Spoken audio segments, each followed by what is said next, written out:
and that means it's live. Okay.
Good morning, everyone. Welcome to day 2 of Biogas Americas. We're going to get started here in about a minute.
Okay, good morning again, and thank you for attending this very exciting panel.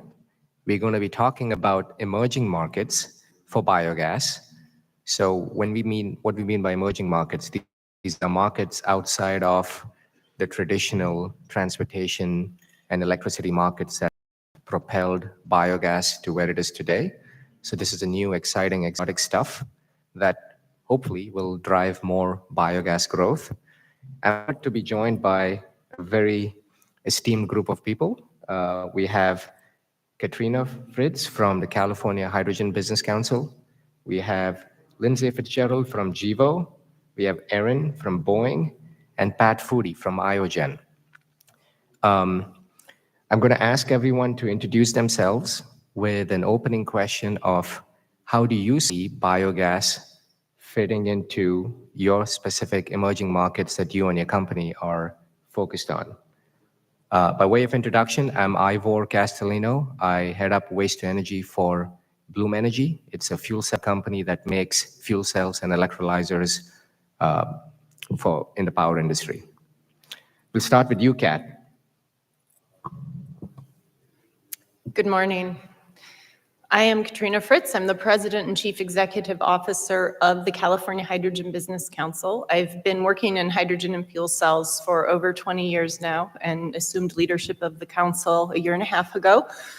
I also now sit on the executive committee of the DOE's Clean Hydrogen Technology Alignment Cooperative, where the national labs are working together to make sure the research is mapping to the commercialization areas, and also on the advisory committee to the California Energy Commission's Clean Transportation Program Investment Plan.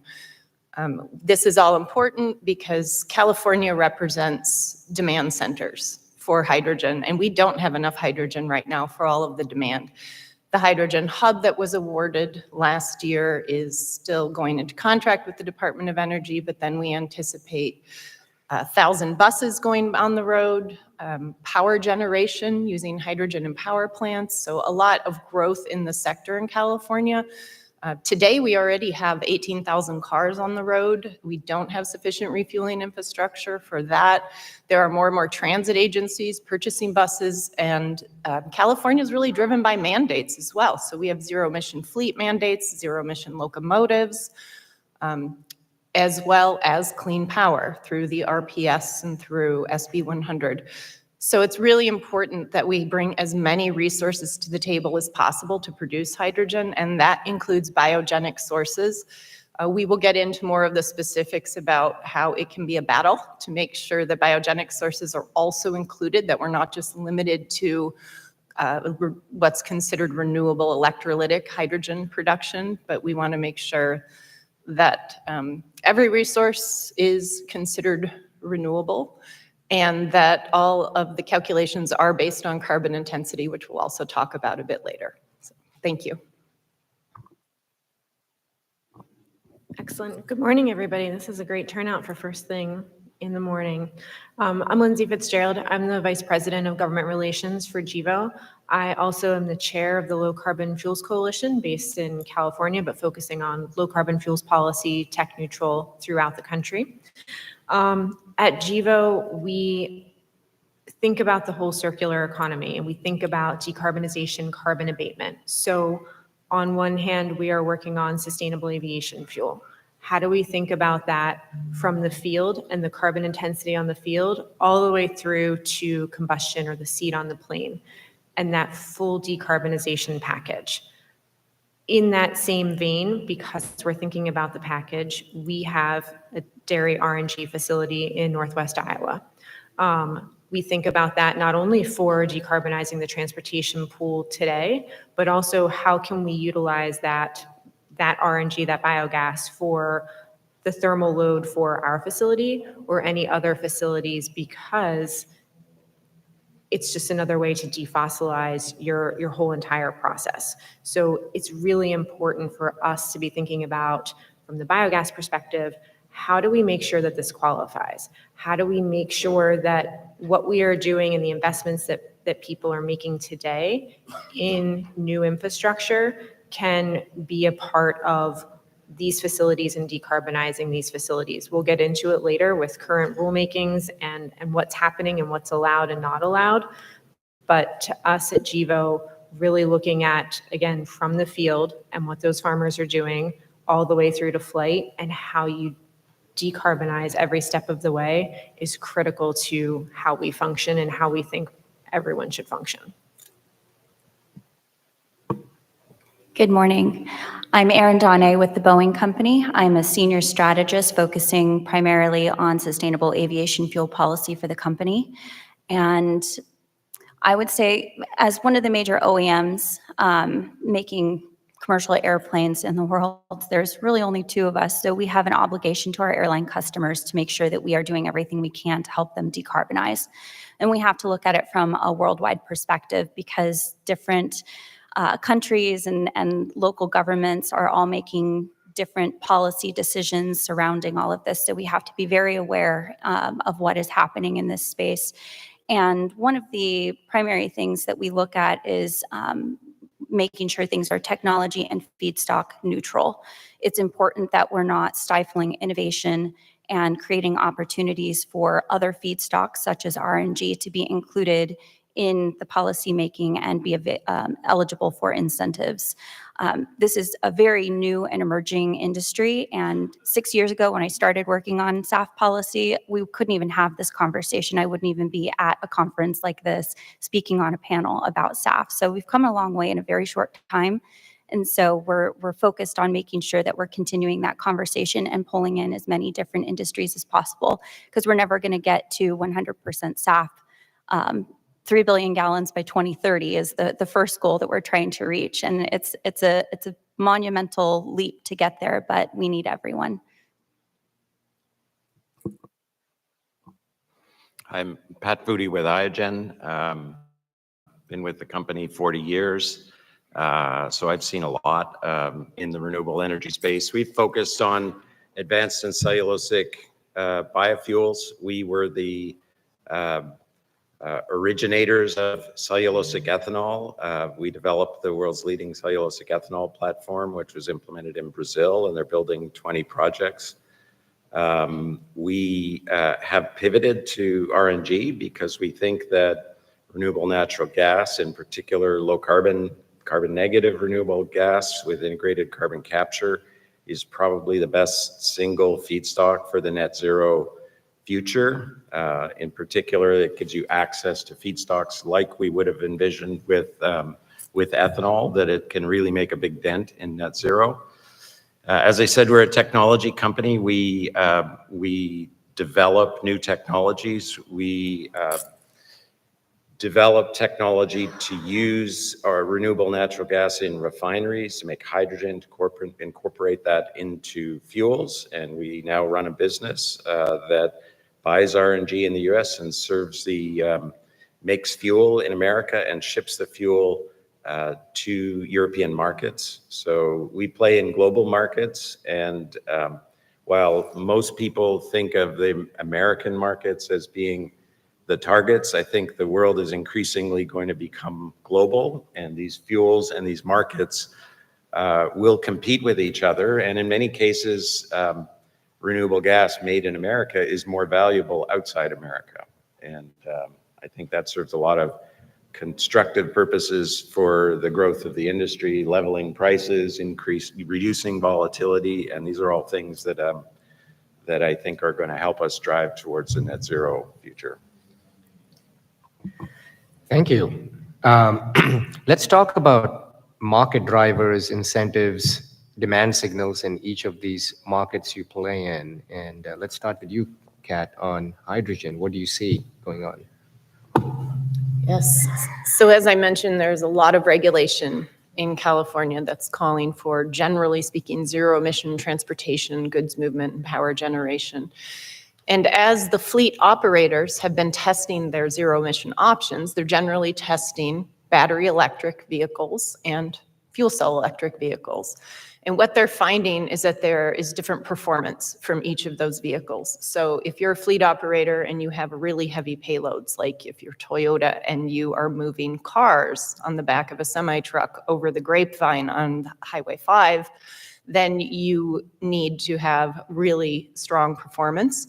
You need to have very long range, and that's what a fuel cell electric vehicle can provide that so far in their testing, the battery electric vehicle can't provide.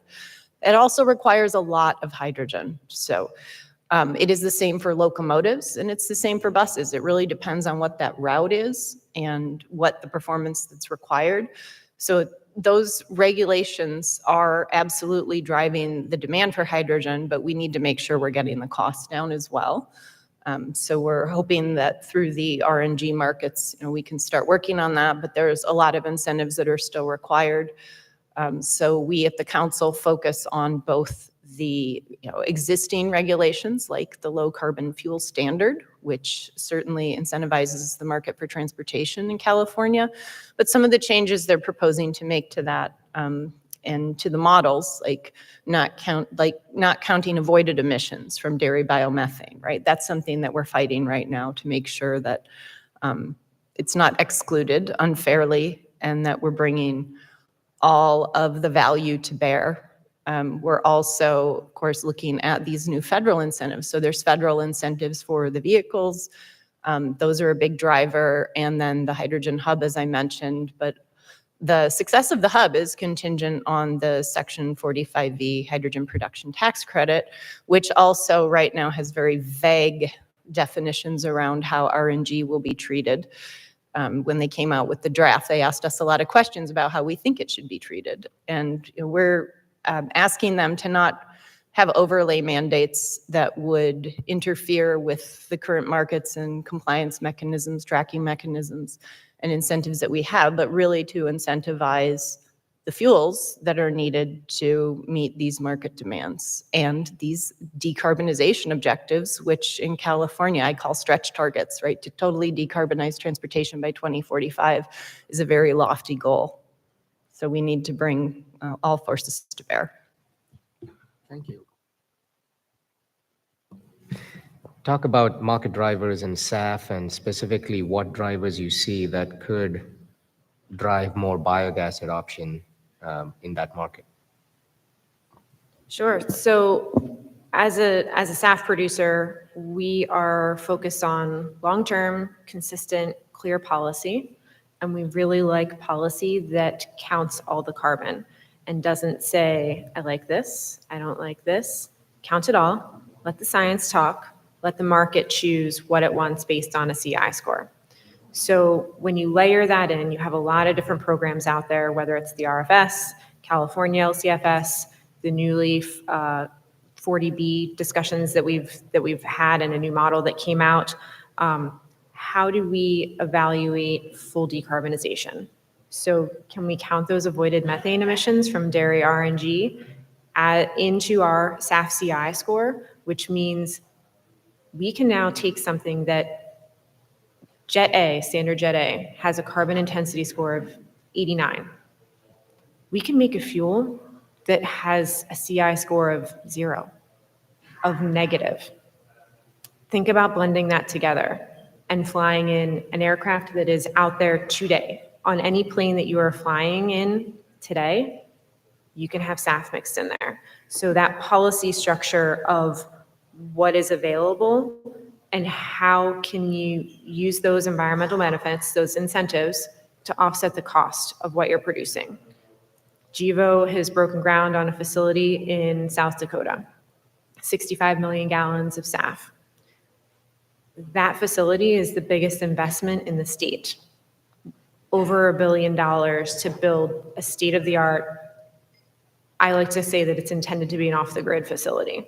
So we need that consistent policy in place to have investment, to have our off-takers understand that we have a way to take this gallon of fuel that costs more than Jet A to produce, because we're talking about paying for a facility, and we're talking about doing things that no one has ever done before.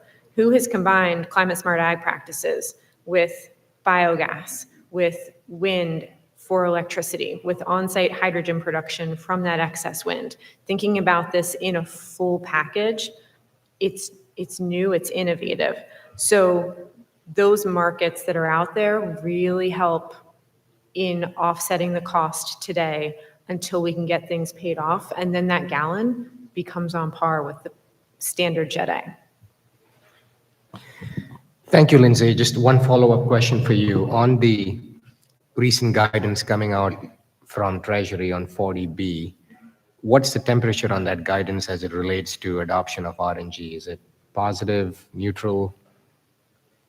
So if I could do a happy dance, I would. Yeah. It's not perfect. Look, we're talking about a 2-year tax credit that expires at the end of this year, and we are just seeing the final bit of guidance on that.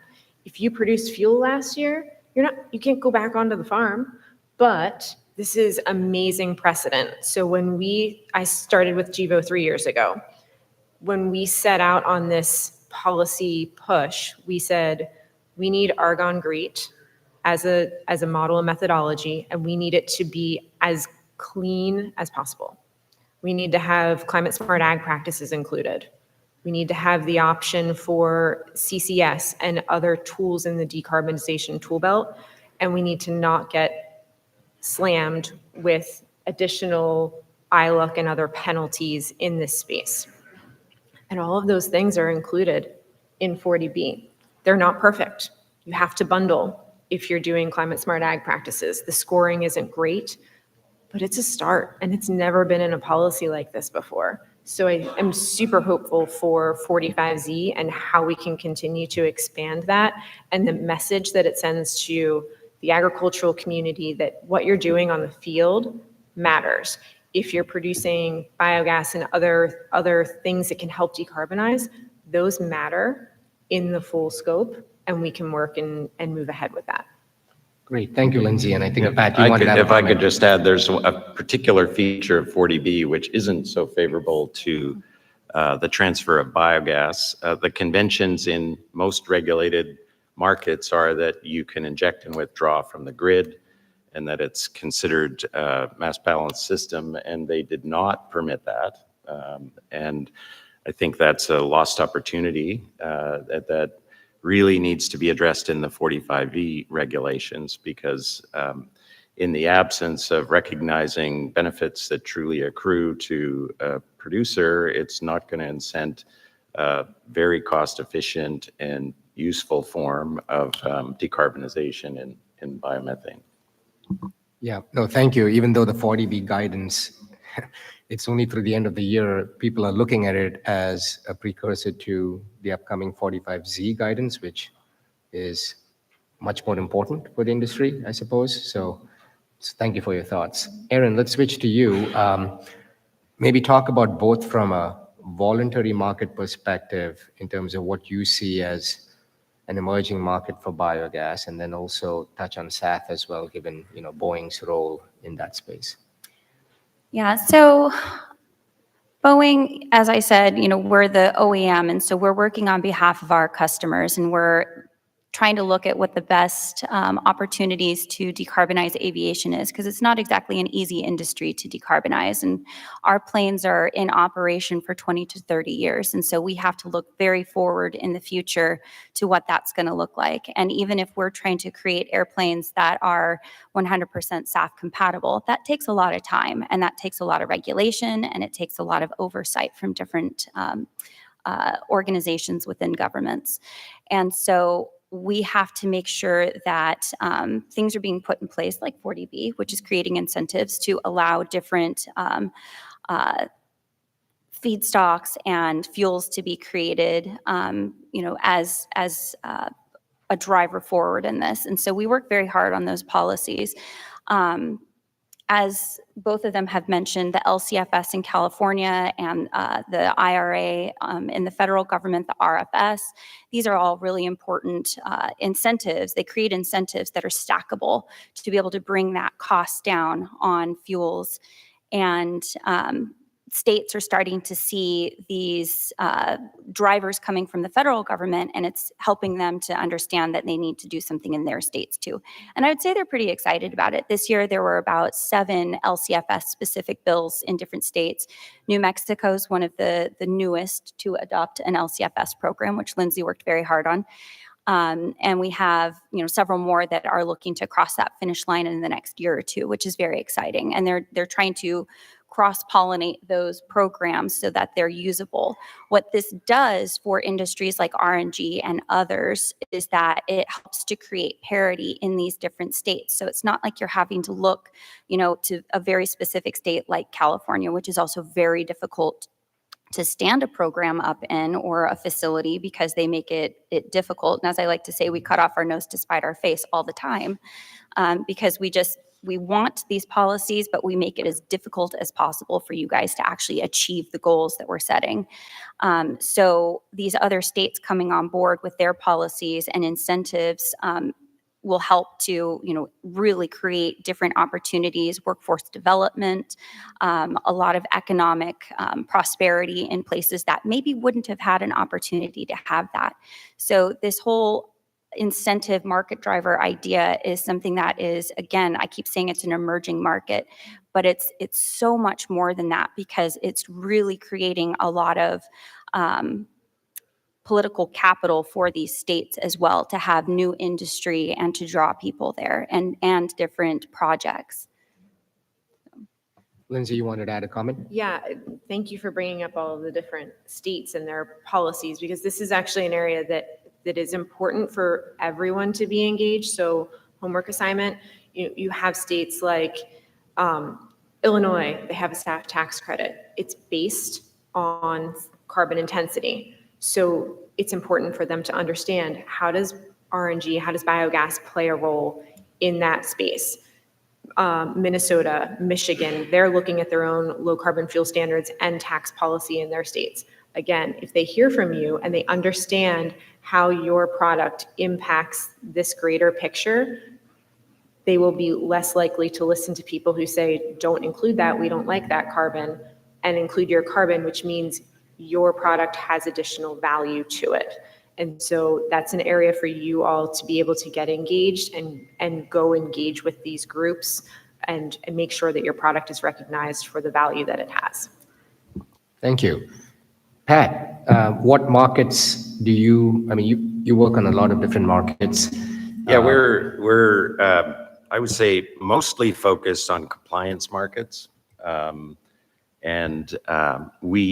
We do that because those markets probably deliver the highest value. And in those markets, there's open competition for solutions. And we work to find the lowest cost solutions, incorporating renewable gas and novel processing into those supply chains. So maybe I could say a little bit about what those compliance markets work. Everybody knows the RFS here. Everybody knows the LCFS. In Europe, they have another parallel system under the Renewable Energy Directive. They have decarbonization targets in pretty much every segment. They have probably the most valuable segment is the transportation fuels segment. They've just enacted legislation on SAF. They've enacted they're enacting legislation on marine fuels. So what is going to emerge in all of these is the supply chains that can deliver the best costs are going to create value for producers. And we believe that renewable natural gas is well positioned, particularly because it can be a low and negative carbon feedstock for a lot of different things, including SAF, including marine fuel, including road fuel. And I think the industry can count on diverse markets. And I think what that is going to do is improve the value proposition and the risk profile of investing. Because a lot of people rely on individual programs. If you're a dairy gas investor, you've got to be disappointed with the LCFS price today. But as the price in Germany is like $350 a ton of carbon, and access to Germany is going to levelize the playing field. We have a pathway where we take RNG, we convert it into fuel, and that fuel can access markets like the German market. In Europe, there's the EU-wide legislation, and every country does their own thing. Some countries do greenhouse gas-based incentives or measurement. Some do energy-based measurement. There's different buckets for what they call advanced biofuels. Advanced biofuels are biofuels from waste, and there's sub-targets for a certain class of advanced and cellulosic biofuels. So there's a system that I think is designed to create value. There's a trajectory to 2030 of growth, and I think that there's a lot of opportunity there in methanol, in direct bio-LNG, in refinery-based fuels, what we do, and in SAF. And I think as make SAF in America from RNG, it can ship to Europe to satisfy the requirements. And in certain cases, those requirements value fuels more. For instance, the UK just released new regulations for SAF. It's its own bucket. It's 100% levered on carbon score. So you don't bifurcate the credits. You don't get a volume credit here and a incremental greenhouse gas credit. That means if you have a super low CI fuel, you can get remunerated more effectively out of that market. So there's lots of opportunities globally, and the obligated parties are stepping into this. BP, Shell, many participants are stepping in because they recognize this is a good place to be. That's fantastic. It sounds like these emerging markets have really emerged already in recent months, and that's very exciting news for the industry. Yeah, maybe I could just say there's different philosophies to these markets. Europe has generally taken a volume target type approach, and America's taken an incentive-based approach, and they're competing approaches. And I think as producers, you should treat it like a menu of options and find the best one that fits your supply chain. Yeah, and that's a good segue into my next question, which is each of you talked about carbon intensity and the need to really treat these new markets on a merit basis. How do you see these emerging markets valuing carbon intensity and, more importantly, standardizing on hopefully a single set of, assumptions, methodology, et cetera, on carbon intensity? So Kat, we'll start with you. Yeah. This is a hot topic in hydrogen because some people still love to talk about the colors of hydrogen, which is very subjective. Carbon intensity is objective. There is a reason that the federal government put carbon intensity standards into both the bipartisan infrastructure law as well as the IRA. And that was to make sure we're measuring the outcome that we desire, which is decarbonization. So this will lead me into 45V. So if you don't know what 45V is, it's the Section 45V hydrogen production tax credit, for which U.S. Treasury has issued draft guidance and taken comment on. It has been in the New York Times, right? It's been a really hotly debated topic. It's got a lot of press because there's a fight, a very public fight as to whether or not we should very much restrict the eligibility for that hydrogen production tax credit based on some subjective restrictions like deliverability, additionality. And it's an issue because it's also now bleeding into California policy. So the legislative intent was to facilitate the cost reduction, production, and use of renewable hydrogen from electrolyzers. The unintended consequence could be that we just use more hydrogen produced from fossil fuels because we don't have enough renewable hydrogen available because it's been overly restricted.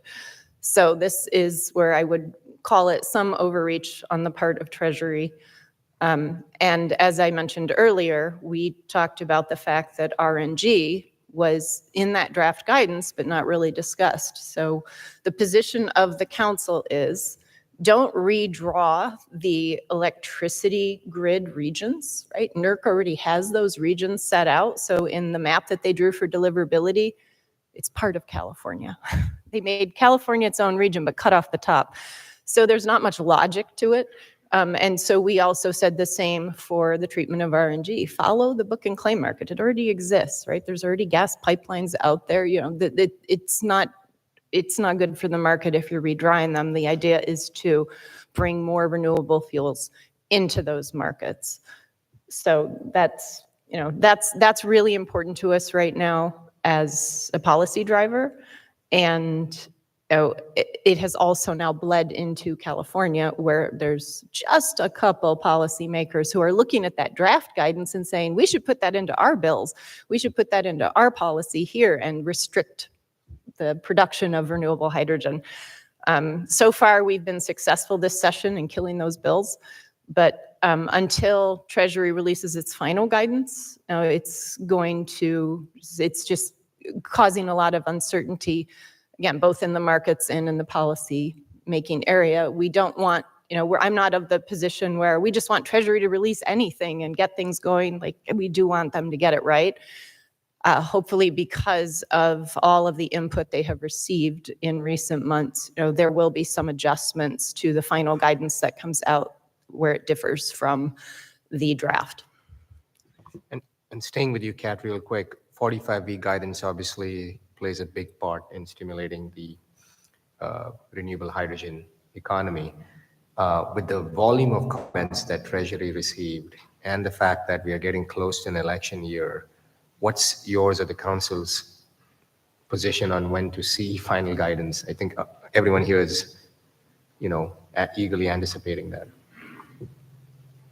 It's all uncorroborated rumors right now. So I was in DC last week, and the latest rumor was perhaps they'll release some interim guidance on the easier items to adjust, and that the more complicated items may wait until after the election to be released. But again, uncorroborated, saying it publicly because that's what I heard, but stay tuned on that topic. So yeah, our position, like I said, would be get it right and then release it. That's most important. Thank you. Lindsay, your views on how do you see carbon intensity, in these emerging markets, and how do you see it getting standardized? Yeah, so I wear two hats. I wear a GEVO hat and I wear a LCFC hat, but I think that the combined, whichever side I'm talking on, we care about policy that is feedstock and technology neutral, which means we have to count the carbon. And that is something that we solidly believe in. When we go back a few years to, say, the beginning of the renewable fuel standard, there were buckets. We had a general idea of where people fell. You had a goal, you get your G code for your RIN, and great. You don't have an incentive to do better. But today we have policy that is carbon intensity based, not volumetric and GHG based. So we care about counting all of the carbon, and we need to see that consistency. But what I will say is, in the states, while there's consistency that's necessary because you need to know how your biogas is going to count, those states have different opportunities to say, I've got great agriculture here. I should count climate smart ag and really make sure that we're focusing on that. You go somewhere else. We have great woody biomass that we can take advantage of. Let's figure out how to really make sure that we don't disincentivize that.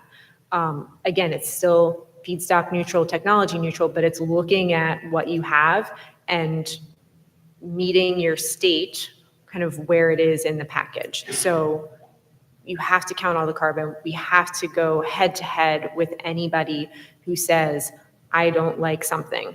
I think that, you know, this color of the rainbow is not okay. I think that corn should not be used as a feedstock. All of these things are layers that don't need to be in the policy. Let's just count the carbon. I'm off my soapbox. I couldn't agree more with everything you just said, Lindsay. You know, CI is the name of the game. And, you know, the whole purpose of doing this is to decarbonize. So if we're not creating or looking at, you know, how all of this is counted and put together, then what are we even doing? You know, we have very specific goals worldwide that have been put in place. And to reach those, we have to make sure that we're continuing to look at a standard methodology, you know, and if that's a CI score, how we get there is different because I could wax poetic about all the different GREET programs that are out there and popping up and what that looks like. And they all have very different ideas. But, you know, this is something that we should be looking at ways to decarbonize all the different parts of what we're doing. You know, again, we as the OEM are looking at ways that we're decarbonizing our airplanes on a daily basis. We're looking at fuel efficiency. We're doing things to, you know, make them lighter, make them more recyclable. Circularity is a huge part of our whole process. We can actually recycle up to about 95% of the airplane right now. There are certain things that we just can't, but we're working on figuring out how to do that. So all of those things play a role in this whole decarbonization effort. So having, you know, carbon intensity scores that create that neutral playing field, because that's really what it does, making sure that we're not picking and choosing winners and losers in this situation and making it where there's the standard line. As long as you reach that, then, you know, great, keep doing what you're doing and then continue to find ways to do that more, because we do suspect that these CI scores are going to continue to go down. And that's something that California continues to look at. And there's more incentives available.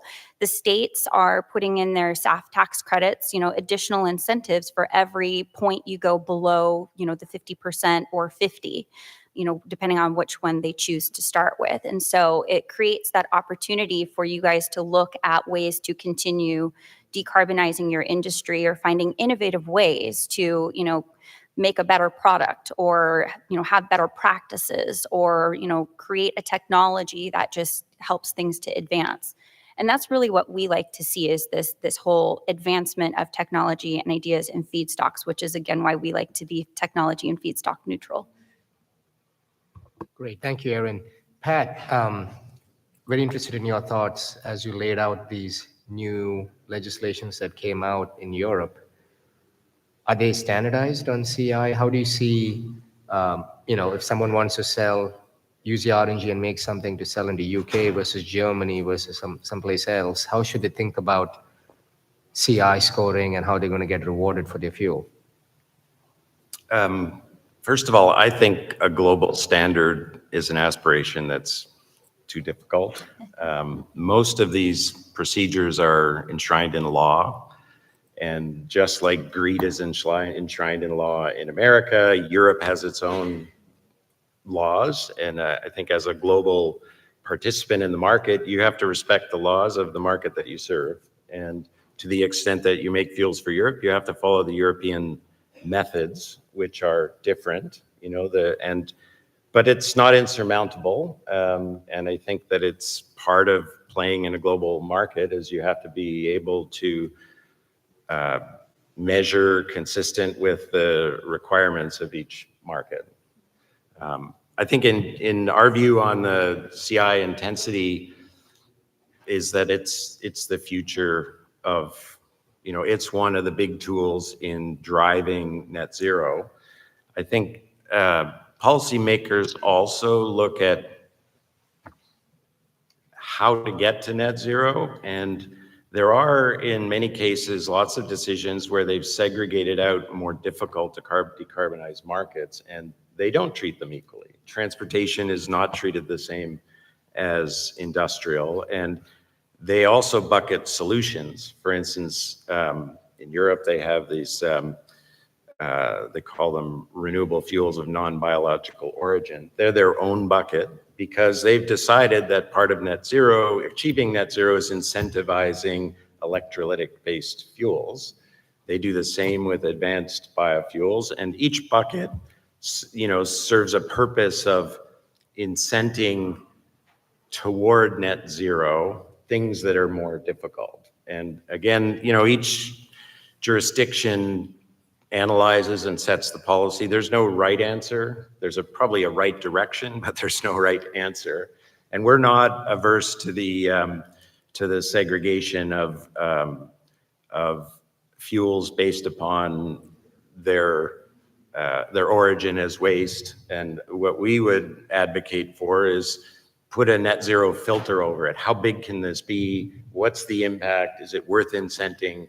And if it belongs in a special bucket and there's a future in it, it's worth segregating. And we look to those markets because we think biogas from waste, including crop residues, for which there's a massive quantity of supply, is really part of the net zero future.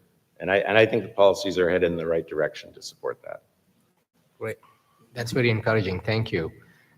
We are almost at the 45-minute mark, so I'm going to switch over to the audience and take questions for the panel from you guys. You can please step up to the mic if you have any questions, and I'll try to direct it to the appropriate panelists. So Erica told me whoever goes first gets a prize, so there we go.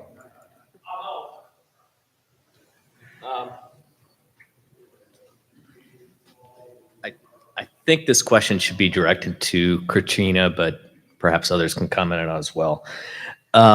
We heard here yesterday in the keynote kind of the ambition of the Biogas Council to support eRINs, which would drive more biogas towards electricity. How does the Business Council feel that would affect hydrogen?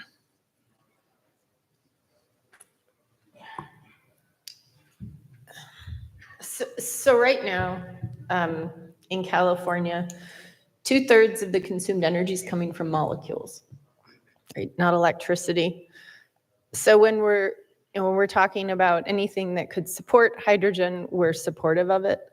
Kind of taking that question back to what we were just talking about, we're holding the molecules to a different standard than we are the electrification side of things.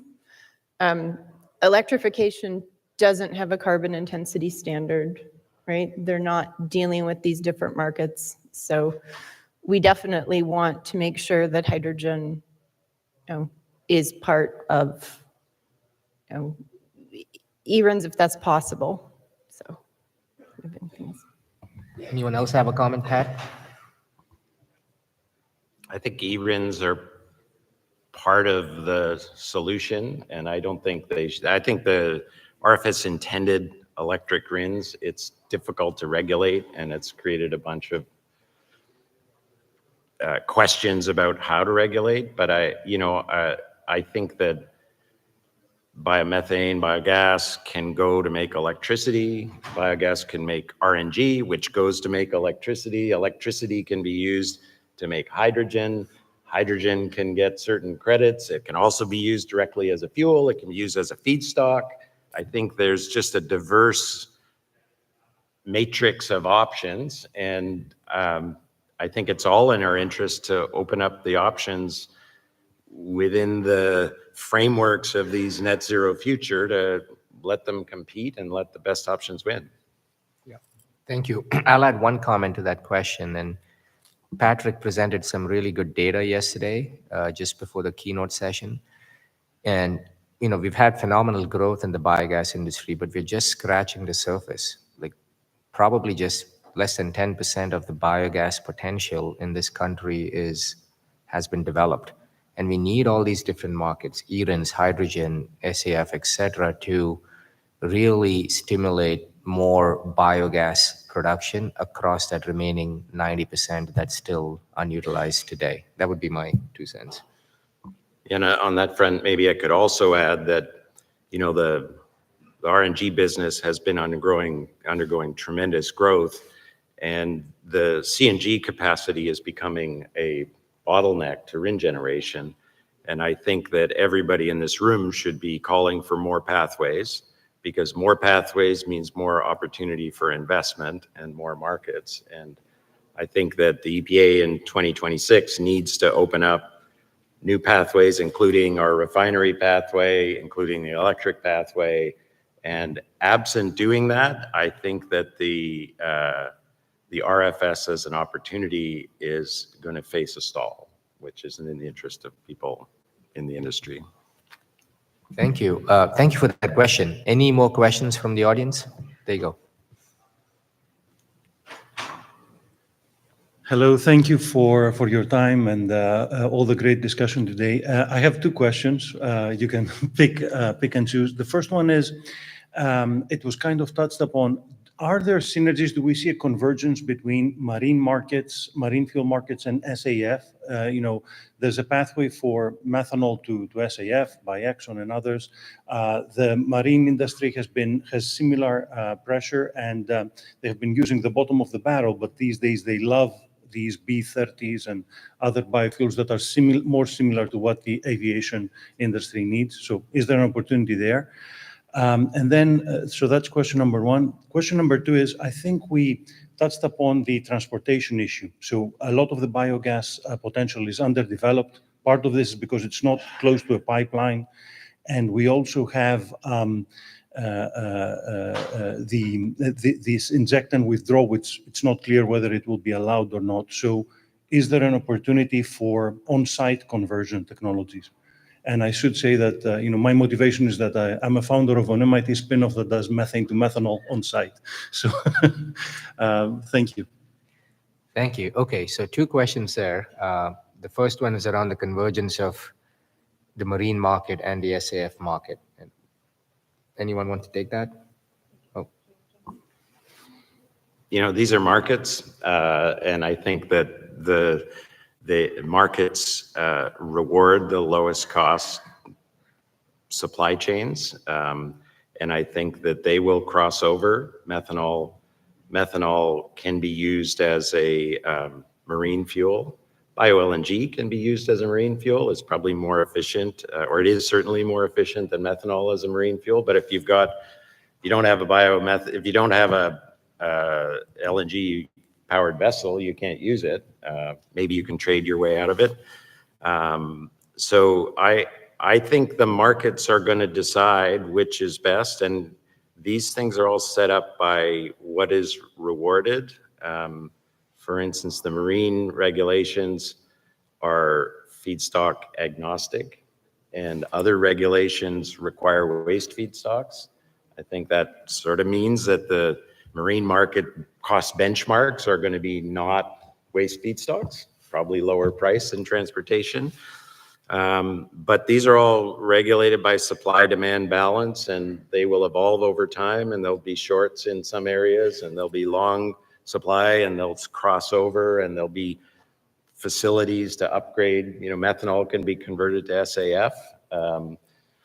That's another thing that could happen. An SAF conversion market could, or a conversion facility could be set up, and then it gets methanol from anywhere, fossil methanol, biomethanol.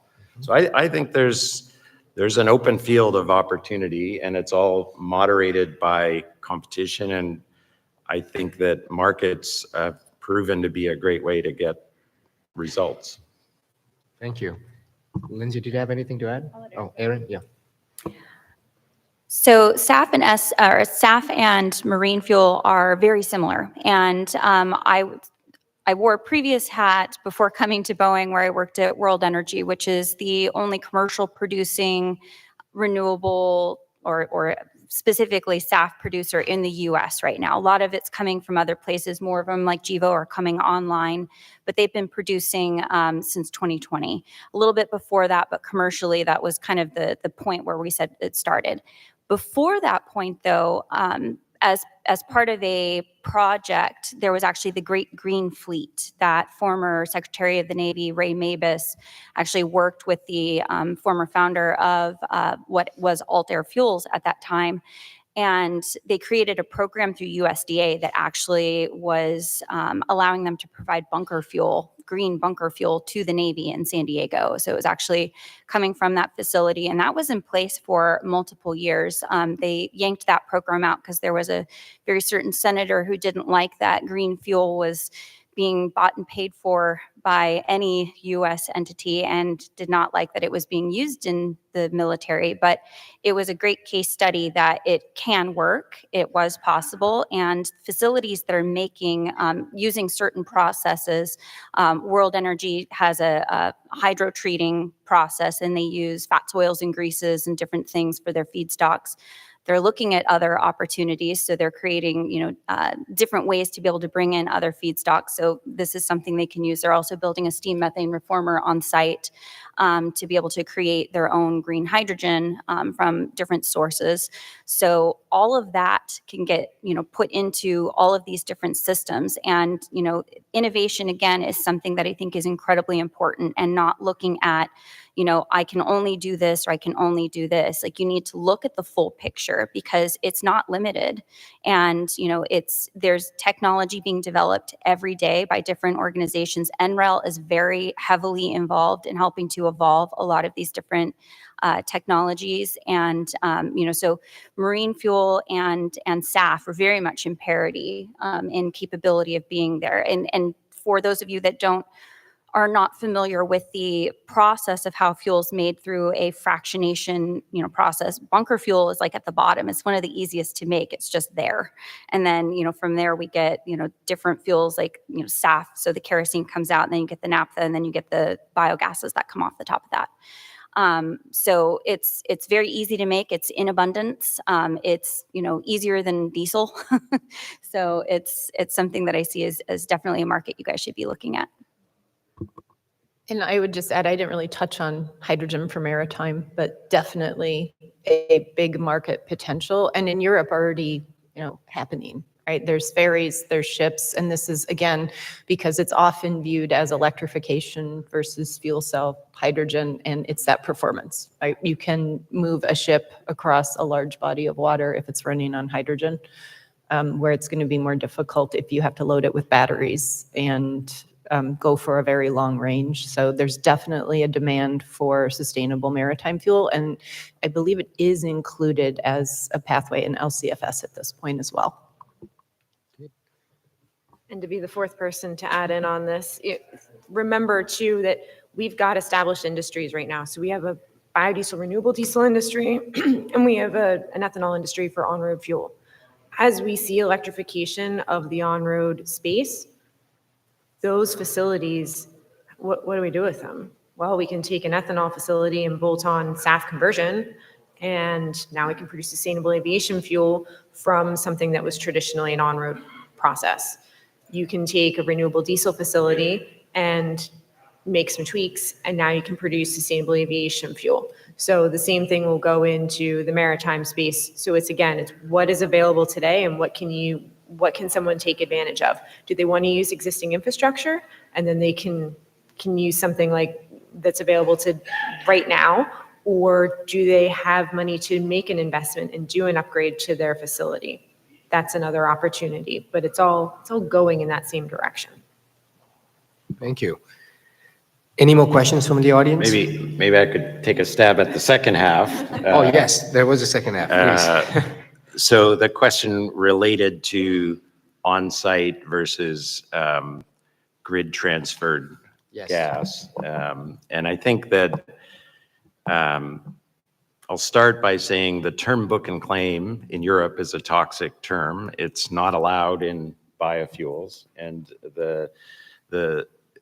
in supply chain lexicon, the book and claim came from electricity, and a book and claim system is typically a certificate that trades separate from the physical fuel. And the electricity markets develop these book and claim systems, and the fuels market develop these mass balance systems, which are centric to the molecules. And gas is kind of stuck in between. In Europe, they use a book and claim guarantee of origin system for electricity, and they've basically decided it's mass balance for everything, including gases. And the principle of mass balance is that there's a national mixture in the grid, and you put something into a mixture and you can take out an equal quantity mixture.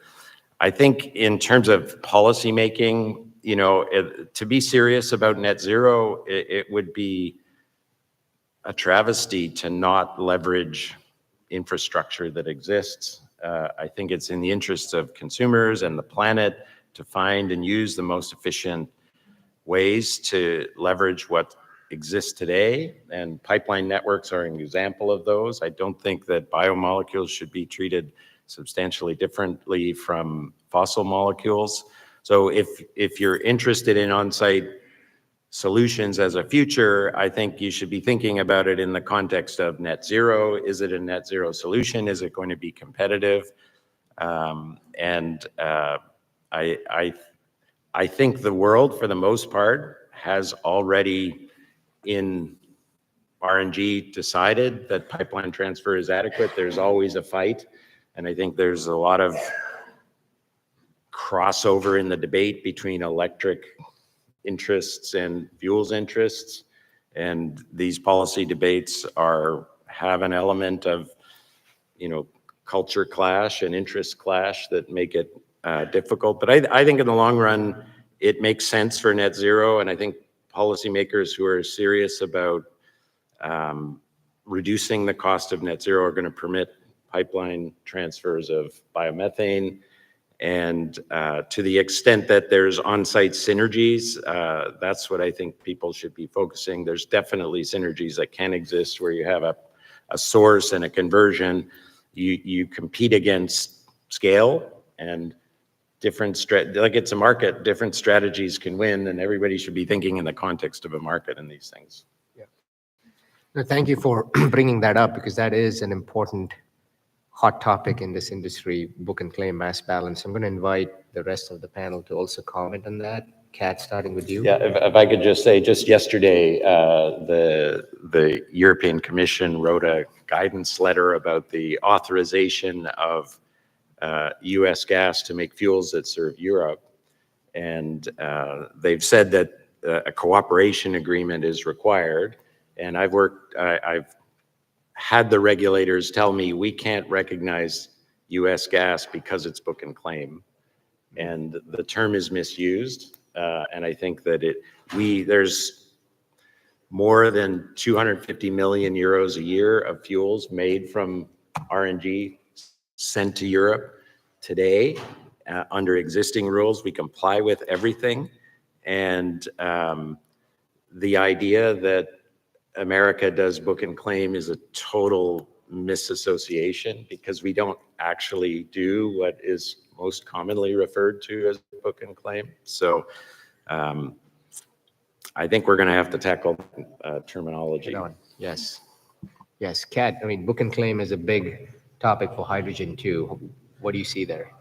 Well, using the incumbent terminology in the US, I think it's really important. Like I said, we don't want to redraw the territories or build a different pipeline system. We want to use what's already there. We want to be able to stack incentives where possible. We want to make sure that RNG is a pathway to hydrogen. And book and claim is a very necessary tool to do that. Okay. Yeah, until you have an oversupply of renewables everywhere, it's necessary to get product to be able to be where it is most valued. So you need to have that in place today. I agree with all of that. Book and claim is definitely a hot topic within the SAF space. And, just looking at California, and we were having this conversation earlier, we all have very strong feelings about book and claim.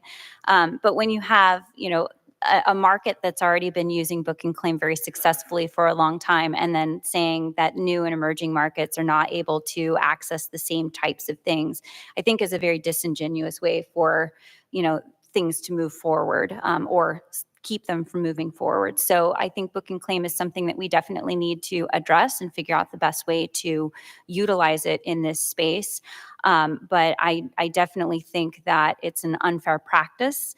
As a great example, World Energy, which is based in Southern California, has actually had a partnership with Gulfstream for a very long time, and they truck fuel across the country to get to them, which seems like just an absolutely astronomical, ridiculous thing to do. And it is, because it adds, a whole bunch of emissions, just from getting it from A to B.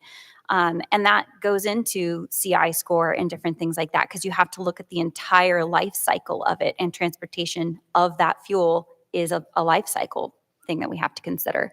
So book and claim, I think, for these purposes specifically, are critical. Yep. No, thank you. And I'll just say there's in policy making circles, there's increasing pushback on offset style systems, and decisions need to be made about how much offsetting would be adequate and how much physical delivery there is, and that the idea of book and claim, it's more nuanced than that, because there's many dimensions to how it would work. And ultimately, I think these systems get resolved by regulations and incentives, and we just have to work within those constraints. But I agree with everybody that there should be an interest to reduce friction to adoption, for sure. Mm-hmm. Good.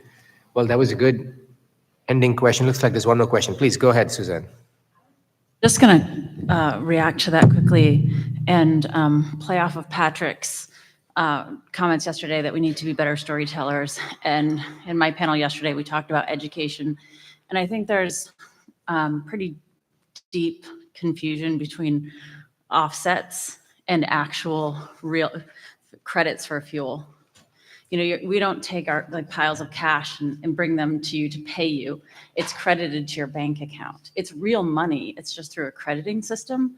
And that's the same thing with that fuel. It's real fuel. It's just being tracked through book and claim. So I think that it's really critical that we do that education and don't let this get lumped in with offsets.